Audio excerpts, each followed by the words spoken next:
Hebreos y el capítulo 10. Hebreos capítulo 10. Vamos a empezar una serie en el libro de Hebreos.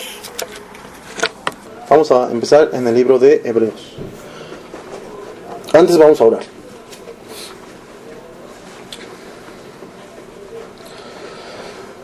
Oh Señor, te damos gracias otra vez. Podemos cantar himnos que hablen y te glorifiquen a ti, Dios. Y como decía este último himno, oramos, y es nuestra oración, nuestro deseo, como hijos tuyos, ser puros y santos. Sabemos entonces, Dios, que la oración, la lectura de tu palabra, la predicación de tu palabra son medios de gracia que nos ayudan a llevar a cabo este mandamiento tuyo, ser perfectos como yo soy perfecto. Te pedimos tu bendición entonces en esta noche para estos momentos que tenemos de exposición de tu palabra, que sean de bendición, que sean ánimo, Dios, y alimento a nuestras almas. Necesitamos conocerte, Dios. Necesitamos conocerte. Y te rogamos entonces que aquí nos muestres en tu palabra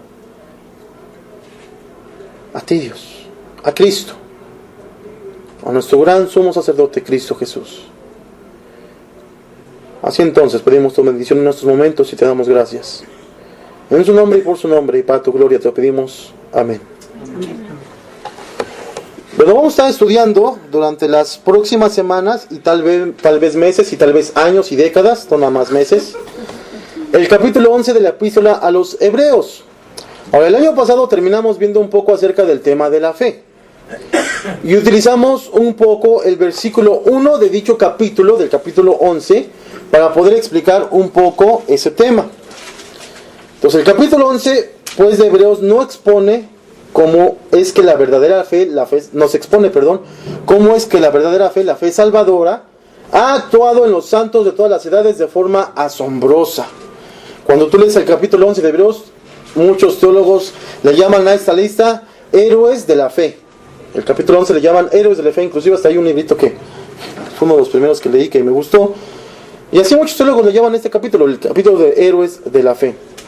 Ahora, aquí vemos cómo es que esta fe ha soportado los embates de sus enemigos y ha seguido adelante, haciendo que aquellos santos que contienen esta fe en sus corazones actúen en forma aún sobrehumana, cometiendo actos increíbles, incluso hasta fuera de la razón humana. Vamos a leer el capítulo 11, pero vamos a leer el capítulo 10, porque cuando leemos el contexto de este capítulo pareciera ser que nada tiene que ver con toda la demás carta del libro de la carta a los Hebreos. Pues vemos que el escritor viene hablando de ciertas cosas y después introduce este capítulo, el capítulo 11 del libro a los Hebreos, como si no tuviera nada que ver con todo lo que venía diciendo. Entonces es interesante ver que todo este pensamiento del escritor impregnado en estos versículos del capítulo 11 en sí no comienza en el versículo 1. Si leemos toda esta carta como fue originalmente escrita, nos daremos cuenta que este tema de Hebreos 11 ciertamente comienza en el versículo 32 del capítulo 10 y termina por lo menos en el versículo 3 del capítulo 12. Ahora, acuérdate que la Biblia no fue escrita como la tenemos ahora. Fue escrita sin renglones, sin comas, sin puntos, sin versículos, sin capítulos, sin títulos. Y entonces, si tú lees toda esta carta, te vas a dar cuenta más o menos que este tema de Hebreos 11 comienza en el versículo 32 del capítulo 10 y hasta el versículo 3 del capítulo 12, y es lo que vamos a leer a continuación. Entonces, Hebreos 10, capítulo 10 de Hebreos, versículo 32, y dice así, me siguen con la vista. Pero traed a la memoria los días pasados en los cuales, después de haber sido iluminados, sostuvisteis gran combate de padecimientos. Por una parte, ciertamente, con vituperios y tribulaciones fuisteis hechos espectáculo, y por otra llegasteis a ser compañeros de los que estaban en una situación semejante, porque de los presos también os compadecisteis, y el despojo de vuestros bienes sufristeis con gozo, sabiendo que tenéis en vosotros una mejor y perdurable herencia en los cielos. No perdáis pues vuestra confianza, que tiene grande galardón, porque os es necesaria la paciencia para que, habiendo hecho la voluntad de Dios, obtengáis la promesa. porque aún un poquito, y el que ha de venir vendrá, y no tardará. Mas el justo vivirá por fe. Y si retrocediere, no agradará a mi alma. Pero nosotros no somos de los que retroceden para perdición, sino de los que tienen fe para preservación del alma. Es pues la fe la certeza de lo que se espera, la convicción de lo que no se ve. Por la fe entendemos haber sido constituido el universo, por la palabra de Dios, de modo que lo que se ve fue hecho de lo que no se veía. Por la fe Abel ofreció a Dios más excelente sacrificio que Caín, por lo cual alcanzó testimonio de que era justo, dando Dios testimonio de sus ofrendas, y muerto aún habla por ella. Por la fe Enoc fue traspuesto para no ver muerte, y no fue hallado porque lo traspuso Dios, y antes que fuese traspuesto tuvo testimonio de haber agradado a Dios. Pero sin fe es imposible agradar a Dios, porque es necesario que el que se acerca a Dios crea que le hay y que es galardonador de los que le buscan. Por la fe Noé, cuando fue advertido por Dios acerca de cosas que aún no se veían, con temor preparó el arca en que su casa se salvase. Y por esa fe condenó al mundo, y fue hecho heredero de la justicia que viene por la fe. Por la fe Abraham, siendo llamado, obedeció para salir al lugar que había de recibir como herencia, y salió sin saber a dónde iba. Por la fe habitó como extranjero en la tierra prometida como en tierra ajena, morando en tiendas con Isaac y Jacob, coherederos de la misma promesa. Porque esperaba la ciudad que tiene fundamentos, cuyo arquitecto y constructor es Dios. Por la fe también la misma Sara, siendo estéril, recibió fuerza para concebir y dio a luz aún fuera del tiempo de la edad, porque creyó que era fiel quien lo había prometido. Por lo cual también de uno, y ese ya casi muerto, salieron como las estrellas del cielo en multitud, y como la arena innumerable que está a la orilla del mar. Conforme a la fe murieron todos estos sin haber recibido lo prometido, sino mirándolo de lejos, y creyéndolo, y saludándolo, y confesando que eran extranjeros y peregrinos sobre la tierra. Porque los que esto dicen, claramente dan a entender que buscan una patria, pues si hubiesen estado pensando en aquella de donde salieron, ciertamente tenían tiempo de volver. Pero anhelaban una mejor, esto es celestial. Por lo cual Dios no se avergüenza de llamarse Dios de ellos, porque les ha preparado una ciudad. Por la fe Abraham, cuando fue probado, ofreció a Isaac, y el que había recibido la promesa ofrecía a su unigénito, habiéndosele dicho, en Isaac te será llamada descendencia, pensando que Dios es poderoso para levantar aún de entre los muertos, de donde, en sentido figurado, también le volvió a recibir. Por la fe bendijo a Isaac, a Jacob y a Esaú, respecto a cosas venideras. Por la fe, Jacob, al morir, bendijo a cada uno de los hijos de José y adoró apoyado sobre el extremo de su bordón. Por la fe José, al morir, mencionó la salida de los hijos de Israel y dio mandamiento acerca de sus huesos. Por la fe Moisés, cuando nació, fue escondido por sus padres por 3 meses, porque le vieron niño hermoso y no temieron el decreto del rey. Por la fe Moisés, hecho ya grande, rehusó llamarse hijo de la hija de Faraón, escogiendo antes ser maltratado con el pueblo de Dios, que gozar de los deleites temporales del pecado, teniendo por mayor riquezas el vituperio de Cristo que los tesoros de los egipcios, porque tenía puesta la mirada en el galardón. Por la fe dejó a Egipto, no temiendo la ira del rey, porque se sostuvo como viendo al invisible. Por la fe celebró la Pascua y la aspersión de la sangre, para que el que destruía a los primogénitos no los tocase a ellos. Por la fe pasaron el mar rojo como por tierra seca, e intentando los egipcios hacer lo mismo, fueron ahogados. Por la fe cayeron los muros de Jericó después de rodearlos 7 días. Por la fe Rahab, la ramera, no pereció juntamente con los desobedientes, habiendo recibido a los espías en paz. ¿Y qué más digo? Porque el tiempo me faltaría contando de Gedeón, de Barak, de Sansón, de Jefté, de David, así como de Samuel y de los profetas, que por fe conquistaron reinos, hicieron justicia, alcanzaron promesas, taparon bocas de leones, apagaron fuegos impetuosos, evitaron filo de espada, sacaron fuerzas de debilidad, se hicieron fuertes en batallas, pusieron en fuga ejércitos extranjeros. Las mujeres recibieron sus muertos mediante resurrección. Mas otros fueron atormentados, no aceptando el rescate a fin de obtener mejor resurrección. Otros experimentaron vituperios y azotes, y a más de esto prisiones y cárceles. Fueron apedrados, aserrados, puestos a prueba, muertos a filo de espada. Anduvieron de acá para allá, cubiertos de pieles de ovejas y de cabras, pobres, angustiados, maltratados, de los cuales el mundo no era digno, errando por los desiertos, por los montes, por las cuevas y por las cavernas de la tierra.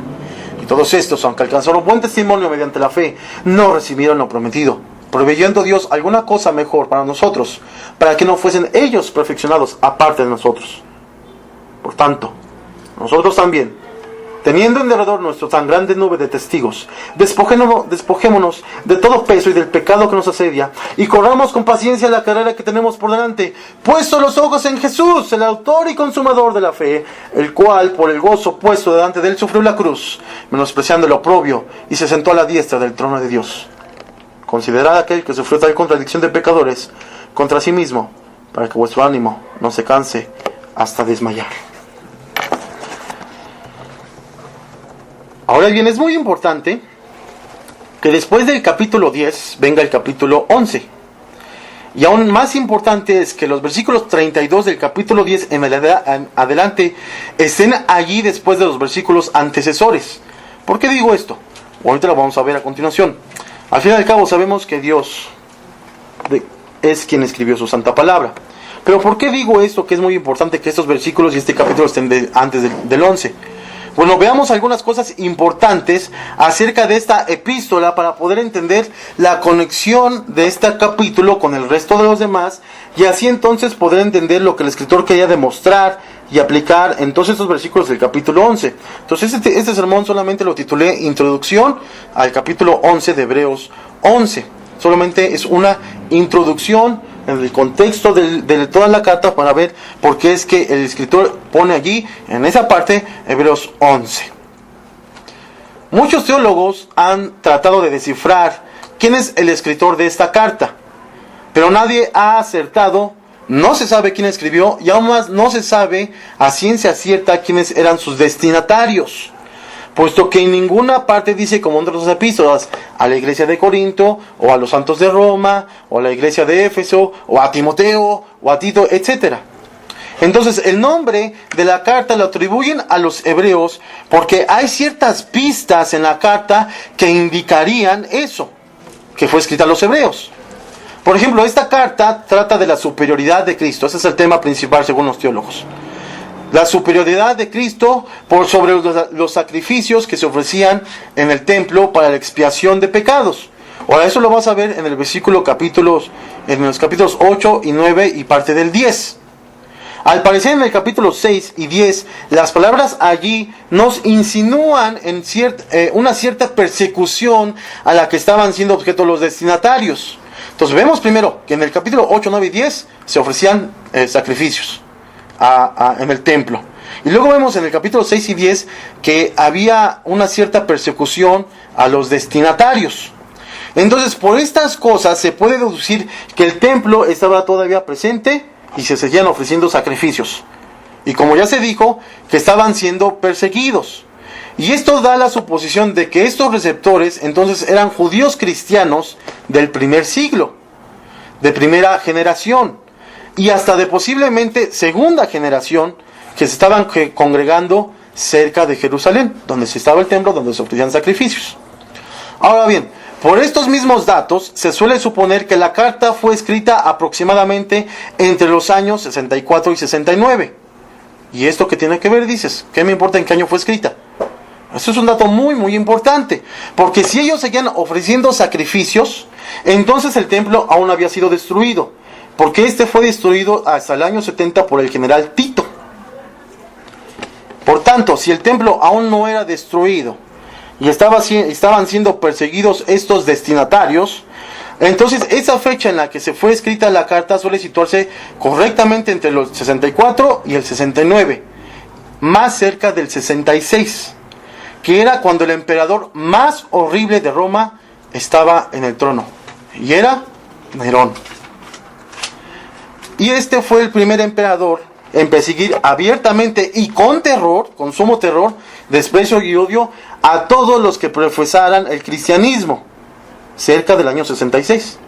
Y eso pasó a consecuencia del supuesto gran incendio que comenzaron los supuestamente judíos cristianos. Entonces ya había persecución porque acuérdate que Herodes había matado a Santiago y a algunos apóstoles.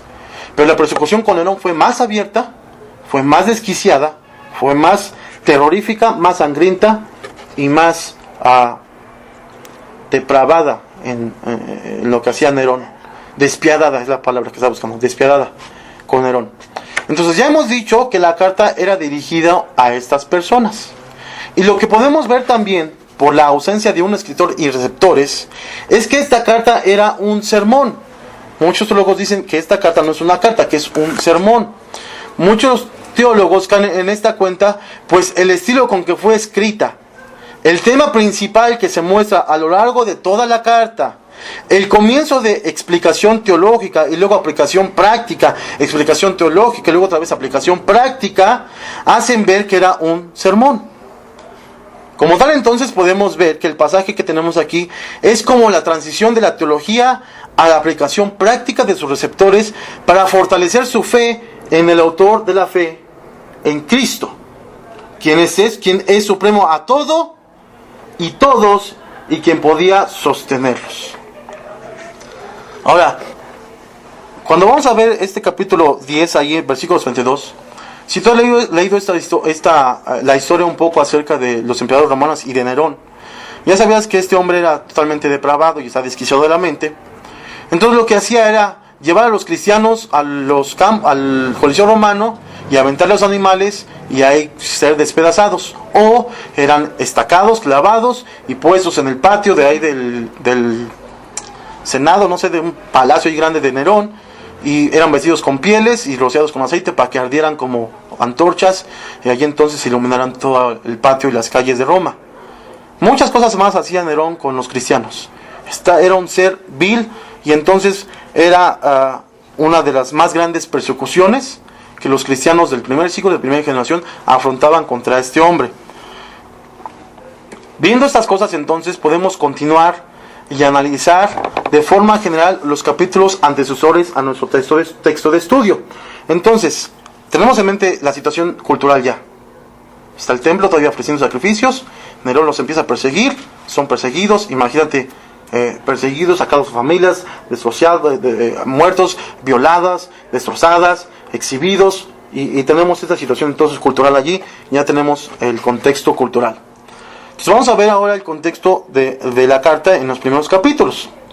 Y allí vemos que en los primeros capítulos Cristo es descrito como el Creador y que es por tanto Dios y es entonces superior a los ángeles y que por eso tiene el poder de socorrer y salvar a los descendientes de Abraham.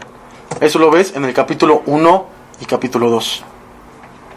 Después vemos que Cristo es superior a Moisés, pues ellos, los judíos, pensaban que no había profeta más grande que Moisés. Entonces el escritor les indica que Cristo es mayor que él, que Moisés. Y que Cristo es el profeta más grande y que por tanto es el profeta que había prometido Moisés al que debían escuchar, creer y confiar. Capítulo 3. Después indica el escritor que Cristo es superior a Josué, quien nos introdujera a la tierra prometida para darles el reposo en la tierra. Pero el escritor dice que Cristo es el verdadero reposo y el verdadero libertador. Capítulo 3 y 4. Y así siguiendo con este pensamiento, nos dice que Cristo es mayor y mejor sacerdote que los sacerdotes del pueblo judío, pues ellos son pecadores imperfectos y nunca pueden ser sacerdotes perfectos para mediar por el pueblo como Cristo mismo. Capítulos 4 y 5. En el capítulo 6, es un capítulo en donde el escritor aplica lo que ha venido diciendo a sus oyentes. Ya les dio doctrina, ya les dio teología, capítulos 1 al 5. Entonces ahora él les aplica lo que ha venido diciendo a sus oyentes para que estos se examinen a la luz de la palabra. Pues había muchos que no eran creyentes, o que eran creyentes temporales, como dice la confesión, y se habían estado apartando por causa de la persecución. Y aún esos temores de esos no creyentes o de esos creyentes temporales podrían haber influenciado en los creyentes que por causa de la situación tan desesperante que estaban viviendo, pues tendían a apartarse de la verdad. Supongamos que ahorita estamos en persecución y Mario es un creyente verdadero y yo soy un no creyente o un creyente temporal y yo decía, híjoles Mario, no, Marco, ¿cómo crees? Mejor vamos a decir que no somos cristianos, porque si no nos van a venir a matar, van a sacar a nuestras esposas, nos van a violar, a nuestros hijos los van a matar, nos van a meter con los animales. No, Marco, vámonos. No, tú di que no eres creyente, tú di que no crees en Jesús, tú en tu corazón créelo, pero no digas que eres cristiano. Entonces, así estas personas, los no creyentes o los creyentes temporales, estaban influenciando sobre los creyentes en la iglesia ahí de Jerusalén. Y estos obviamente tendían a apartarse de la verdad. Si pensamos un poco en esta situación, entonces era realmente fácil poder desfallecer de la fe, para no ser perseguidos, matados o saqueados. Nosotros vivimos en esta época donde, gracias a Dios, no estamos siendo perseguidos como ellos. No nos matan ni nos sacan de nuestras casas, ni nada de eso. Pero imagínate esa situación cultural allí entonces, toda esta escena, matando a los cristianos, matándolos fríamente en la espada y con los animales, y luego allí siendo objeto de burla de las personas, quemados. Era fácil desfallecer de la fe. Ahora a veces no soportamos algunas cosas como burla o desprecio o ignorancia, pero ellos tenían que soportar la muerte misma, la persecución. ¿Cómo no iban a desfallecer muchos de la fe? Tal vez podían pensar, ¿y si Cristo no era realmente quien decía ser? ¿No era realmente quien decía ser? ¿Y si solamente era un ángel Cristo? Como los demás ángeles que se presentaban a las personas y no Dios mismo, pues entonces podría adorar a cualquier otro ángel y así pues ya no voy a ser perseguido. O si no era Jesús aquel gran profeta prometido y no ha llegado, entonces me conviene más decir que sigo a Moisés, como hacen los judíos, así de menos ya no seré perseguido. O tal vez este Jesús no era aquel libertador prometido, sino solo lo fue Josué. Y entonces no pasa nada si no lo sigo. Al contrario, podré vivir y mi familia y no perdería mis bienes. O tal vez si me regreso al judaísmo, sí, al judaísmo, a los sacrificios, a los sacerdotes, porque esa es la religión de mis padres. Eso es lo que ellos me inculcaron, y tal vez esta religión, el cristianismo, no es la verdadera. Y es por eso que ahora, por haberme cambiado de religión, Dios nos trae este juicio de persecución, por haber abandonado la ley, el templo y mi religión que mis padres me habían inculcado. A lo mejor por eso Dios me está castigando. Era fácil desfallecer de la fe y tener todos estos pensamientos. Por eso es que el escritor escribe aquí, Cristo es superior. Cristo es superior. Hermanos, a veces, por cosas mucho menos que las que ellos pasaban, desfallecemos de la fe. Entramos a depresión y nos lamentamos y decimos, ¿por qué Dios? ¿Por qué le pasan cosas malas a gente buena? Pues es una mentira. No le pasa nada, solamente hay una persona a la que le ha pasado algo malo y que es una persona buena, y eso fue Cristo. Entonces, tenemos que poner la vista en Cristo. Cristo es superior a todos y a todo. El escritor les dice ahora que ellos no deberían de pensar así, que ellos debían ya ser maestros, fuertes en la fe, fuertes en la esperanza que fueron llamados. Pero lo que ahora pasa es más bien que tienen necesidad de que se les vuelva a enseñar los fundamentos de la cristiandad. Ahí en Hebreos capítulo 5, versículo 12 tenemos eso, cómo es que Pablo, el escritor de Hebreos, dice esto a sus escritores. 5:12 dice, porque debiendo ser ya maestros, después de tanto tiempo, tenéis necesidad de que se os vuelva a enseñar cuáles son los primeros rudimentos de las palabras de Dios, y habéis llegado a ser tales que tenéis necesidad de leche y no de alimento sólido. Parecía que su fe no era fe verdadera. Parecía que su fe tenía que ser vuelta a ser enseñada en los primeros rudimentos de la fe, de la palabra de Dios. Parecía por sus actos, por sus desfallecimiento, por su temor, que estos hombres no eran cristianos ya fuertes, sino niños. El escritor entonces comienza a explicar cómo es que algunos ya se han echado para atrás, ya no aguantaron la persecución, ya no aguantaron las pruebas, ya no aguantaron lo que venía. Y nos dice que algunos de estos no serán renovados. Hebreos 6:1-8 ahí dice, por tanto, dejando ya los rudimentos de la doctrina de Cristo, vamos adelante a la perfección, no echando otra vez el fundamento del arrepentimiento de obras muertas, de la fe en Dios, de la doctrina del bautismo, de la imposición de manos, de la resurrección de los muertos y del juicio eterno. Y eso haremos si Dios en verdad lo permite, porque es imposible que los que una vez fueron iluminados y gustaron del don celestial y fueron hechos partícipes del Espíritu Santo y asimismo gustaron de la buena palabra de Dios y los poderes del siglo venidero y recayeron, sean otra vez renovados para arrepentimiento, crucificando de nuevo para sí mismos al Hijo de Dios y exponiéndole a vituperio. Porque la tierra que bebe la lluvia que muchas veces cae sobre ella y produce hierba provechosa a aquellos por las cuales es labrada, recibe bendición de Dios. Pero la que produce espinos y abrojos es reprobada, está próxima a ser maldecida y su fin es el ser quemado. El escritor de Hebreos habla a estos creyentes temporales y dice a los creyentes: mira, estos que han sido no van a ser renovados, es imposible. Ya no estén como niños chiquitos con esos rudimentos. Acuérdense, crezcan en la fe. El escritor enseguida escribe y comienza a alentarlos diciéndoles a estos creyentes de Jerusalén, a estos hebreos, que sus obras demostraban antes de toda esta persecución la verdadera fe, la fe que salva.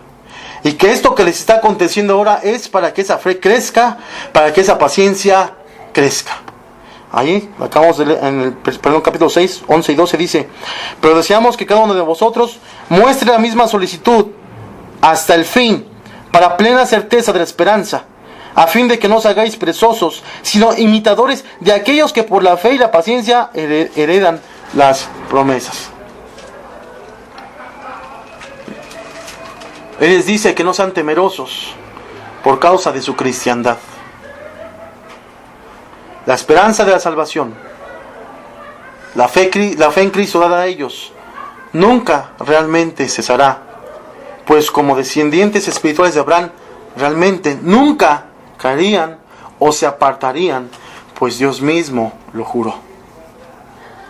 Juró una descendencia a Abraham, juró que daría salvación eterna a esa descendencia, la cual es su pueblo. El escritor les dice: mira, a ustedes los creyentes que creen en Cristo con su corazón, les digo que Dios juró que nunca iban a caer. Sí, tienen temor, tienen dudas, pero no se espanten. Sigan adelante. Es fe salvadora si han creído en Cristo. Y van a seguir hasta adelante porque Dios lo juró. Ahí en Hebreos 6:13 al 18 nos habla de esto.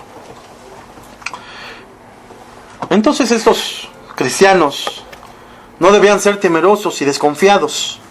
Y no debían olvidar que esa esperanza, la esperanza de Israel, es Cristo mismo. Allí en el capítulo 11 dice: pero deseamos que cada uno de vosotros muestre la misma solicitud hasta el fin para plena certeza de la esperanza. Y 17: por lo cual, queriendo Dios mostrar más abundantemente a los herederos de la promesa la inmutabilidad de su consejo, interpuso juramento. 6:18: para que por dos cosas inmutables, en las cuales es imposible que Dios mienta, tengamos un fortísimo consuelo lo que hemos acudido para asirnos de la esperanza puesta delante de nosotros. Ellos no debían de perder su fe en la esperanza de Israel. ¿Qué era esta esperanza de la que habla la palabra? Hechos 28:20. Hechos 28:20.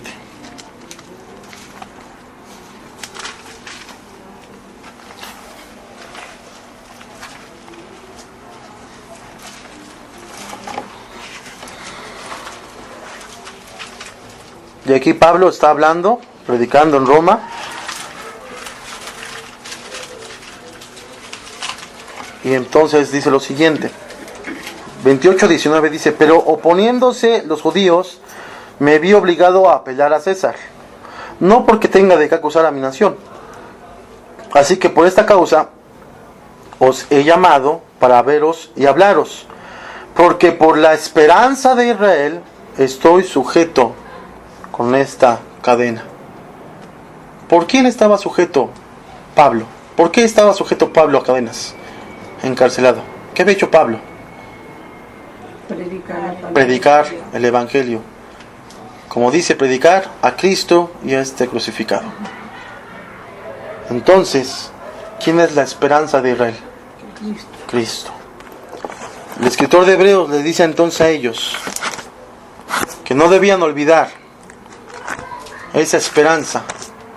No debían quitar su fe, no debían ser temerosos y desconfiados y esperar en la esperanza, valga la redundancia, de Israel, que es Cristo mismo. El gran sumo sacerdote que entró al velo al trono de Dios y que es el gran sumo sacerdote según el orden de Melquisedec, aquel que es aún más grande que el mismo padre de la fe, esto es Abraham. Por tanto, debían de confiar en él. El escritor entonces ha hablado de cómo este Jesús es más grande que los ángeles, más grande que Moisés, más grande que Josué, más grande que los sacerdotes del templo y aún más grande que el mismo padre de la fe, Abraham.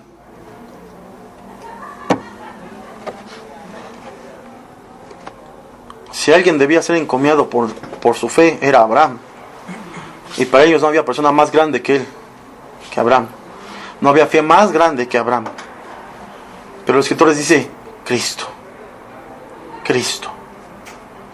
Ahora el escritor lo que quiere no es desanimarlos, sino todo lo contrario. Él quiere que fijen sus ojos en este Jesús.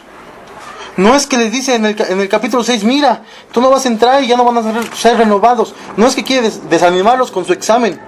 Él sí quiere que se examinen su fe. Pero al final de cuentas, después de esto, quiere que vean a Cristo.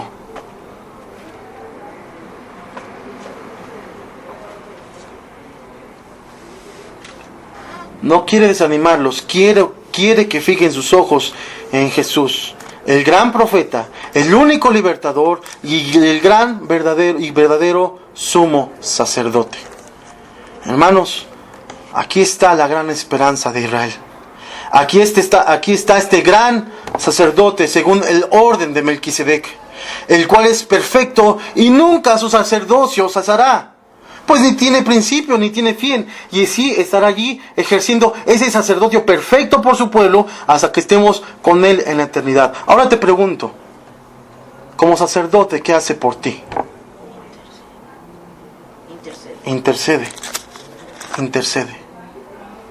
Los sacerdotes judíos morían, eran imperfectos y tenían que ofrecer sacrificios por ellos.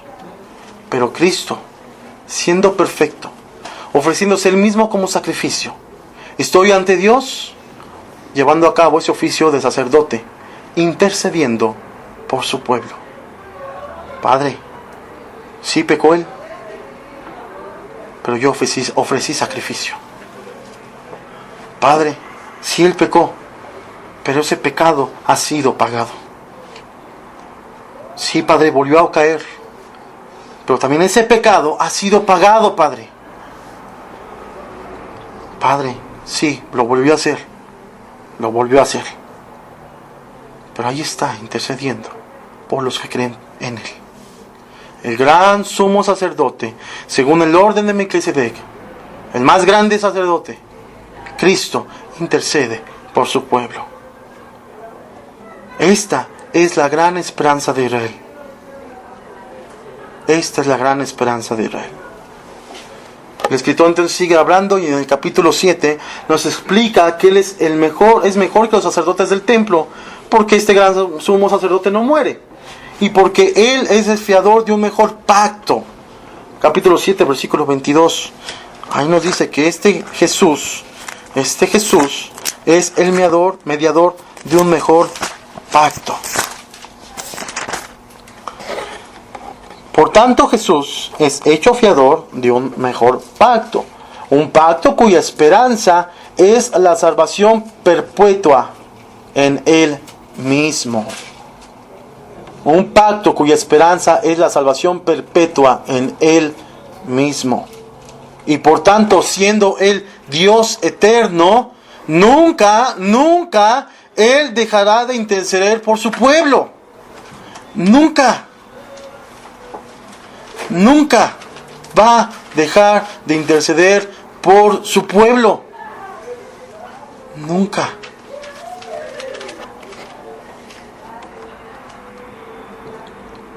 Aun cuando estos hayan caído, ellos serán siempre levantados y salvados.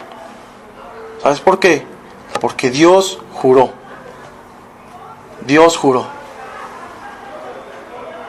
Así entonces el escritor dice a ellos que aun cuando su fe sea pequeñita o muy temerosa, o su fe desfallezca, o tal vez hayan caído negándole en otro pecado, sin embargo esa fe verdadera nunca caerá hasta la muerte. Nunca. Porque Él vive para siempre y los sostiene. Pues Él es la única esperanza en la tribulación que nos podía salvar perpetuamente. 7:25. Mas por cuanto permanece 24, para siempre tiene un sacerdocio inmutable, por lo cual puede también salvar perpetuamente a los que por Él se acercan a Dios, viviendo siempre para interceder por ellos. Cristo ahí está, mediador de un mejor pacto, el gran sacerdote. Y es con un solo sacrificio hizo suficiente el perdón de los pecados de su pueblo. Todos los pecados, presentes, pasados, futuros, todos los pecados. Por muy grandes que sean y horribles y sucios y depravados, por los pecados de su pueblo, con un sacrificio los hizo perfectos y fue suficiente. Piensa en tus pecados, lo más vil que has hecho. Si has confiado en Cristo, Él pagó por ese pecado, por ese otro, por todos tus pecados. Dios juró. Por eso, y solo por eso, Cristo es mejor que cualquier sacerdote del templo y cualquier sacrificio, y por tanto la persecución no era causa de su pecado o castigo por su pecado. Y no debían de pensar, ay, me cambié de religión, entonces esto es pecado y Dios me está juzgando y ya no quiero esa religión. No era por su pecado, porque Cristo pagó. Él pagó el sacrificio requerido por todos los pecados de su pueblo y está siempre intercediendo por él. Y siempre pasa que hacemos un pecado y nos va mal o algo y dices, fue por mi pecado y esto me está pasando porque pequé y hice esto. Ay, Dios, ya esto es un castigo de Dios. No es cierto. Si Dios te volviera a castigar, sería Dios injusto. Porque ya con un sacrificio, con uno, Cristo pagó todos los pecados. Aquí está, con uno. El sacrificio de Cristo mismo. Ellos debían de recordar que su aferrarse al judaísmo no servía. Eso se había acabado porque era débil e ineficaz. En Hebreos 7:18 ahí dice: queda pues abrogado el mandamiento anterior a causa de su debilidad e ineficacia. Eso era lo que tenían ellos que recordar en sus momentos más difíciles. Día a día, que Él es el gran sumo sacerdote, según el orden de Melquisedec, la única esperanza verdadera de Israel, al cual debían aferrarse con aliento y confianza, pues Él no cambia. Aférrense a Cristo, vean a Cristo, vayan a Él, cayeron, nos están persiguiendo, hay temor, dudas, no importa, vayan a Cristo, no es por su pecado, esas son pruebas, tienen que ir a Cristo, vayan a Él. Eso es lo que dice el escritor de Hebreos. Cristo es mayor que sus problemas, que sus dificultades, que sus temores. Cristo es, según el orden de Melquisedec, el gran sumo sacerdote, el rey que conquista las batallas, el profeta que les habla. Vayan a Cristo. Hermanos, a veces solamente tenemos en nuestra mente las cosas correspondientes al Evangelio como un cliché. Sí, Cristo pagó por mis pecados. ¿Y lo crees? O como un mero conocimiento intelectual, pero ese conocimiento en sí mismo no salva. Muchas veces solo albergan en la mente estos conocimientos, pero nunca la verdad llega al corazón. Esta carta va dirigida a tres grupos de personas. A, inciso A, creyentes. Inciso B, incrédulos que estaban intelectualmente convencidos del Evangelio. Inciso C, a incrédulos que estaban atraídos por el Evangelio y la persona de Cristo, pero que no habían llegado a una convicción personal y final acerca de Él. Ahora ven, el primer grupo entonces debía de saber estas cosas y aferrarse a Cristo. Aun cuando hubiera persecución y los enemigos los estuvieran acechando para destruirles, y aun cuando cayeran en la tentación por temor o por descuido o por comodidad, ellos debían lanzar sus ojos a Cristo. Ahora, si tú perteneces al primer grupo, por favor, cristiano, te hablo a ti. No desfallezcas ante el ataque de Satanás, tu carne y el mundo. Ahora no somos perseguidos por soldados para ser muertos, pero somos asediados por estos tres, según Efesios 6:12. Satanás, que anda como un león rugiente buscando a quien devorar, nos anda buscando para destruirnos. 1 de Pedro 5:8. Nuestro propio pecado, que nos acecha día a día, momento a momento. Santiago 1:13-15. Y el mundo, que desea llevarnos entre su corriente para ruina. Efesios 2:2. Tres enemigos, cada día, cada momento. Te están atacando, te están acechando para destruirte. Tres: el diablo, el mundo, tu propia concupiscencia. Confía en Cristo, quien es el profeta que debes escuchar cuando te dice: yo estoy con ustedes hasta el fin del mundo. Quien promete levantarte cuando has sido derribado. Confía en Él, quien es el Rey poderoso, cual David, que puede librarte de tus más poderosos enemigos. Confía en Cristo, pues es el gran sumo sacerdote, quien vive para siempre para interceder por ti cuando has caído. El siguiente grupo solo son personas que buscan el intelecto, pero nunca llega la doctrina a su corazón. El escritor quiere hacerles ver la grandeza de Cristo, más allá de solo ser para ellos un mero objeto de estudio. Quiere hacerles ver que aun cuando tienen esa teología en su mente, que estos al momento de la persecución o la tragedia o la prueba o la cercanía a la muerte, se van, abandonan todo y aun por temor retractándose de la verdad acerca de Cristo. Creyentes temporales, con muchos frutos aparentes, con mucho conocimiento, pero cuando viene la prueba, adiós, se van. Piensan que esa teología en su mente les hace verdaderos creyentes y que los protegerán de la angustia. Hermanos, conozco a personas ahora que están en una depresión espiritual, aunque tienen gran teología en su mente. Y yo mismo caí en eso, una gran depresión espiritual. Incluso a veces te lleva a querer terminar con la vida. No es un escudo y no te protege de la angustia, la teología fría, intelectual. Es Cristo. El escritor les hace ver que Cristo es más que solo teología intelectual. El escritor describe la grandeza de Cristo como Dios, como el más grande profeta, rey y sacerdote que el pueblo de Israel podía tener. Sé que algunos no me escucharán, pero lo más triste que ni siquiera se dan cuenta de su situación. Pero hermano, quiero que esta noche no busques solo teología para tu mente ni tu intelecto. No busques más biografía de Dios. Conócele, créele y confíale. Eso es la fe salvadora. Conocerle, creerle y confiarle. Eso es lo que el escritor quería hacer en estos receptores. Busquen a Cristo, vayan a Él, conózcanlo. Esa es la verdadera fe. Sé que algunos escucharán lo que digo y seguirán buscando conocer a Cristo por medio del estudio teológico, intelectual, pero sin el Espíritu. Estos de veras nunca llegarán a conocer el verdadero Dios y a su Hijo Cristo Jesús. O como dice Pablo, siempre aprendiendo, pero nunca llegan al conocimiento de la verdad. No busquemos tener más biografía de Cristo. Conócele, conozcamos a Él personalmente y aferrémonos a Él. Fija tu fe en la esperanza de Israel. Basta ya de querer ser visto por los demás o convertir en tu vasto conocimiento con los demás de la iglesia. Eso no te trae salvación. Pero Cristo es el verdadero Dios y la vida eterna. Ahora, no digo que es malo leer teología, no me malinterpretes. Pero si no conoces a Cristo y la verdad no llega a tu corazón, entonces la mera teología intelectual solo te hará daño. Fijando tus ojos en tu conocimiento y no en Cristo. Y esta persona tiene conocimiento teológico y saben que es una depresión tan espiritual, tan grande esta persona.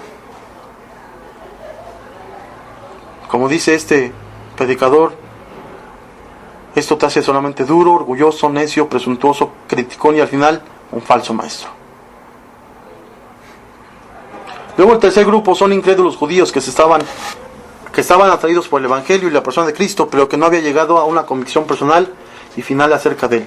Estas personas solo estaban atraídas por las consecuencias del verdadero Evangelio en aquellos creyentes y sus bendiciones a los demás, pero que tristemente no se comprometían nunca de verdad con Dios, con Cristo, puesto que no estaban muy convencidos de esa doctrina. Y vemos siempre así en la iglesia, ¿no?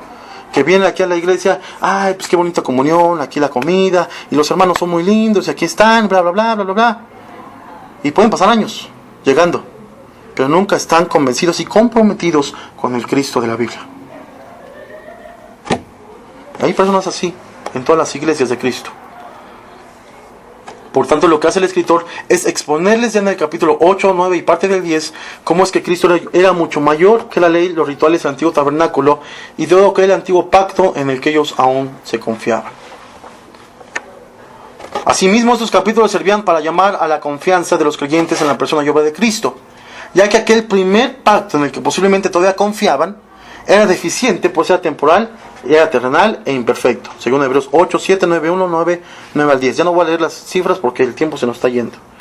Y sé que debíamos acabar un poquito más temprano, pero como es la introducción, yo creo que va a ser lo más largo de esta serie, entonces se aguantan y se callan, ni se sientan.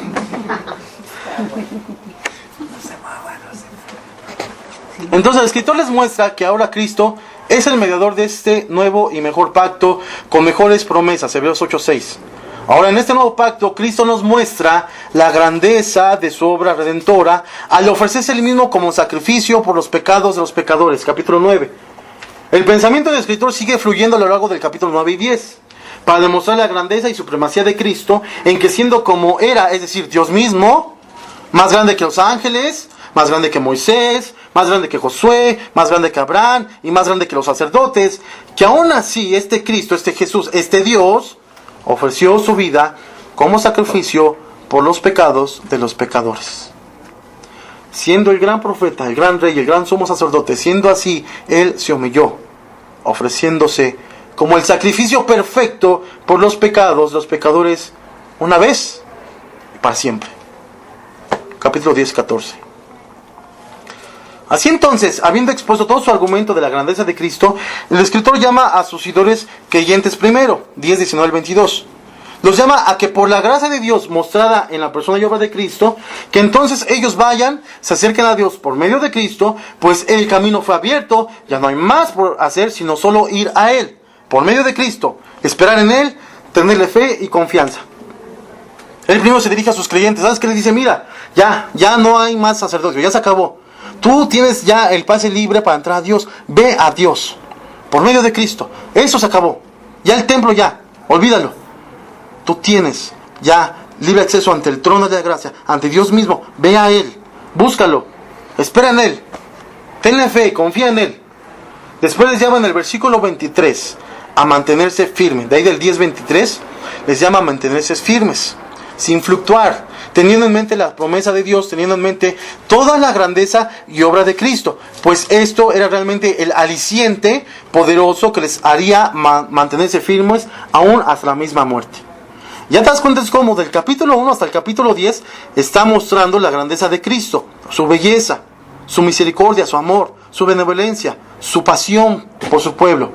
Y ahí en el capítulo 10 le dice, mira, aférrate a Cristo, mira todo lo que hizo. Está pasando lo que te está pasando. Ve a Cristo. Mira a Él. Y así es, mi hermano. Aun cuando somos atacados, debemos y podemos mantenernos firmes cuando solo y solo si mantenemos puestos nuestros ojos en Cristo. Y aun si fuéramos derribados, es Cristo quien nos levanta y nos da fuerza para seguir en la lucha y soportar los embates del enemigo. Es la fe verdadera que confía y mira en Cristo y solo a Él, en su obra enorme y maravillosa de redención. Es la que nos mantendrá sin fluctuar hasta su venida o hasta que nos llame a su presencia. No importa lo que venga, no importan los sucesos tristes que se presenten, no importan las pérdidas, no importan los dolores. El cristiano se mantendrá firme sin fluctuar en su fe cuando pone solo sus ojos y únicamente en el gran sumo sacerdote Cristo Jesús. Estás triste, abatido, derribado, ve a Cristo. Ve a Cristo. Mira su obra. Mira lo que hizo en la cruz por pecadores como yo, como tú. Mira la obra de redención que hizo por ti si has creído en Él. No importa lo que pase. No importa lo que venga. No importa lo que te hagan o no te hagan. Ve a Cristo. Puesto los ojos en Cristo. No te mires más a ti o a tu conocimiento o a cualquier persona o personas. Fija tus ojos en Cristo. No veas lo que has hecho o lo que no has hecho. Fija tus ojos en Cristo. No veas a los demás. Fija tus ojos en Cristo. No veas lo que alrededor las demás personas te hacen. Fija tus ojos en Cristo. No veas lo que no te hacen. Fija tus ojos en Cristo. En este Cristo tan lleno de gracia y amor. Así en los siguientes versículos 10, 26 al 31, el escritor ahora se dirige a aquellos apóstatas que han dejado todo y que han dado la espalda a Cristo. A esos dos grupos que describimos atrás, él ahora les advierte que aquellos que estaban convencidos del evangelio intelectualmente, pero que nunca llegó a su corazón, y a aquellos que aunque vieron las grandezas y belleza del evangelio, no creyeron, a esos apóstatas, entonces ahora el escritor les dice que estos caerán en las manos, en el juicio del Dios vivo y terrible. Porque obviamente estos versículos, escúchalo bien, escucha bien, estos versículos del capítulo 10, del versículo 26 al versículo 31, estos versículos no se dirigen a un creyente. No se dirigen a un creyente.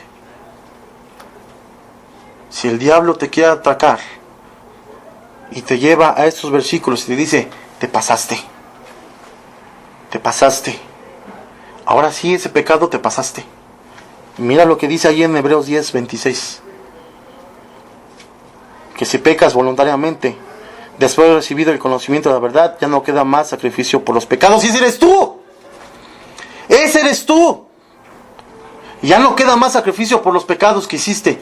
Hoy cometiste pecado. No, ya no hay, ya, se acabó. Versículos 26 a 31 no se dirigen a un creyente, sino a aquellas personas apóstatas, aquellos que no han sido iluminados, pero que su necio corazón dice no.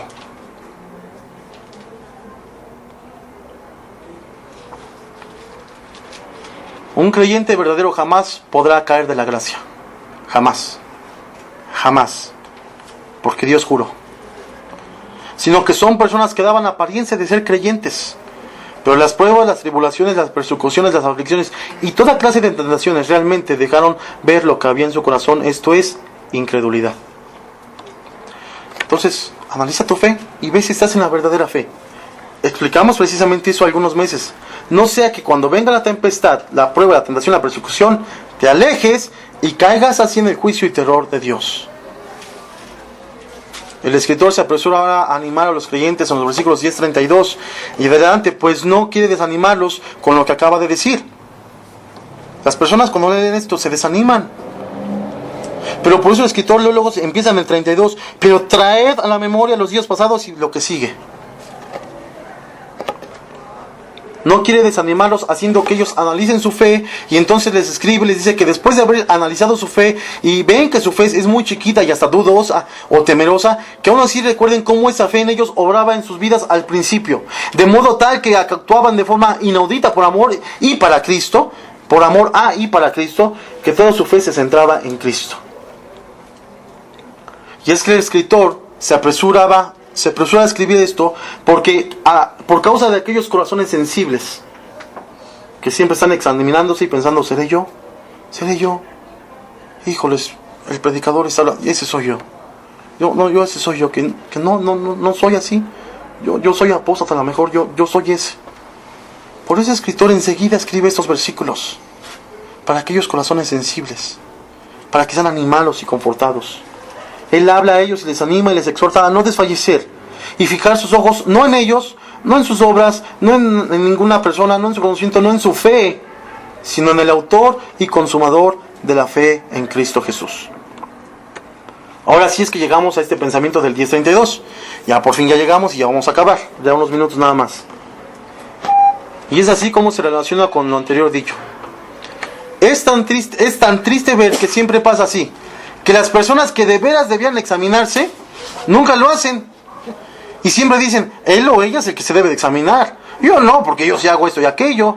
No miento para nada, no hablo mal. Yo sí exhorto a mis hermanos y nunca fallo en la iglesia. Yo sé y tengo mucho conocimiento en mi mente. Soy experto en tales libros de la Biblia. Oro mucho, doy mi ofrenda, limpio en la iglesia, trabajo en la iglesia. Siempre trato de participar. No veo la tele, no escucho música, no voy al cine. Yo hago esto, yo hago aquello. Yo no hago esto ni hago aquello. Yo no soy como ese pecador. Gracias te doy, Dios, porque yo no soy como ese pecador. Ahora hay cosas que sí en verdad un cristiano no hace y sí hace. Pero personas como las que acabo de mencionar ponen sus ojos en todo lo que ellos hacen menos en Cristo. Cayendo así en una cristianada a base de obras y llena de orgullo y fragilidad. Pero aquellos corazones sensibles no quieren ni aún alzar los ojos al cielo, sino que se golpean el pecho diciendo, Dios, sé propicio a mí, pecador. Hermanos, así entonces comenzamos este estudio de este pasaje, poniendo nuestros ojos y fe solo en Él. Solo en el gran profeta, el gran Rey de Reyes, el gran sumo sacerdote, Cristo Jesús. Fija día a día tus ojos en Él, que Él te sostendrá hasta llevar a la nueva Jerusalén. Amén. Padre Santo, te damos gracias en esta noche, que tú nos permites el estudio de tu palabra. Oh Dios, es tan beneficiosa a nuestras almas, tan lleno de gozo y satisfacción, de alegría y felicidad, ver que Cristo es superior. Padre, que estas palabras no se queden en el aire, en nuestra mente solamente, sino que le hagamos en nuestro corazón verdaderamente carne. Que realmente veamos a Cristo como nuestro gran sumo sacerdote, como este Rey que puede librar las batallas por nosotros, como este profeta que debemos escuchar día a día y no a nosotros mismos o al diablo condenándonos y diciendo, tú no eres salvo, no.